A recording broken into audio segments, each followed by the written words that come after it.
आजकल का जीवन जटिलताओं भरा है, इसमें कोई दो राय नहीं है।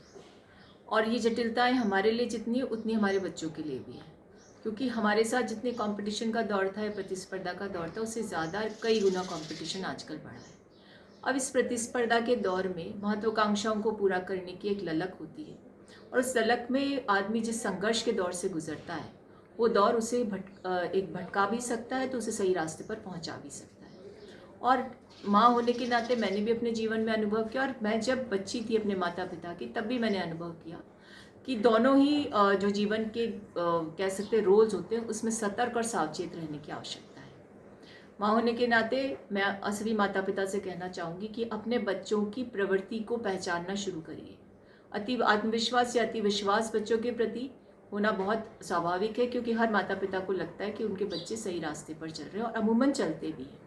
लेकिन उस रास्ते पर चलते चलते कुछ ऐसी संगति के संपर्क में वो आ जाते हैं जो भटका भी सकती है और जीवन को सुधार भी सकती है।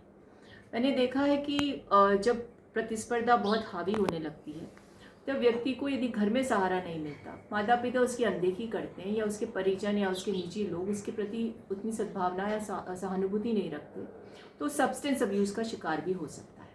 और इस सब्सटेंस अब्यूज़ क्या होता है? ये होता है नशे की वो प्रवृत्ति जो जटिलताओं से, मुश्किलों से पार पाने का एक सुगम रास्ता सी प्रतीत होती है। अगर गलत संगत में व्यक्ति पहुंच जाता है तो उसके लिए बहुत आसान हो जाता है। तो यदि आपको लगने लगे कि आपका बच्चा गुमसुम है, आपसे जो शेयर करता था वैसा शेयर नहीं करता, या आपके साथ समय नहीं बिताता, या आपके पास समय नहीं है उसके साथ व्यतीत करने के लिए, तो ये सारी समस्याओं की जड़ यही है।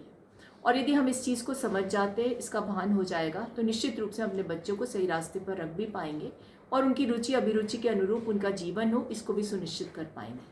इतना ज़रूर मैं कहना चाहूँगी कि महत्वाकांक्षाएं जीवन में महत्वपूर्ण है, उनको पूरा करने की एक आकांक्षा भी होनी चाहिए, लेकिन महत्वाकांक्षा जीवन से बड़ी नहीं होती। जीवन में उतार चढ़ाव आते हैं, और उतार चढ़ाव में अपनी प्रतिभा, अपनी क्षमता का आकलन करना हर व्यक्ति की बस की बात नहीं होती। लेकिन माता पिता होने के नाते कम से कम ये आत्मशक्ति हमें विकसित करनी चाहिए कि अपने बच्चों के लिए जो सपने हमने अपनी आंखों में देखे, उन सपनों को पूरा करने के लिए मजबूर ना करें। उनसे पूछें कि तुम्हारे खुद के क्या सपने हैं, तुम्हारी क्या इच्छा है, तुम्हारी क्या आकांक्षा है, तुम किस रास्ते पर चलना चाहते हो, कौन सी मंजिल तुम्हें ज़्यादा सुगम दिखाई देती है, अनुकूल प्रतीत होती है। तो ये प्रवृत्ति हमें विकसित करनी होगी, क्योंकि बच्चे तो उस कच्ची मिट्टी की तरह जिसे कुम्हार जैसा चाहे वैसा ढाल सकता है। तो इस चीज़ को समझ लीजिए कि अपने बच्चे के प्रति, अपने परिजनों के बच्चों के प्रति भी एक जिम्मेदारी को समझें।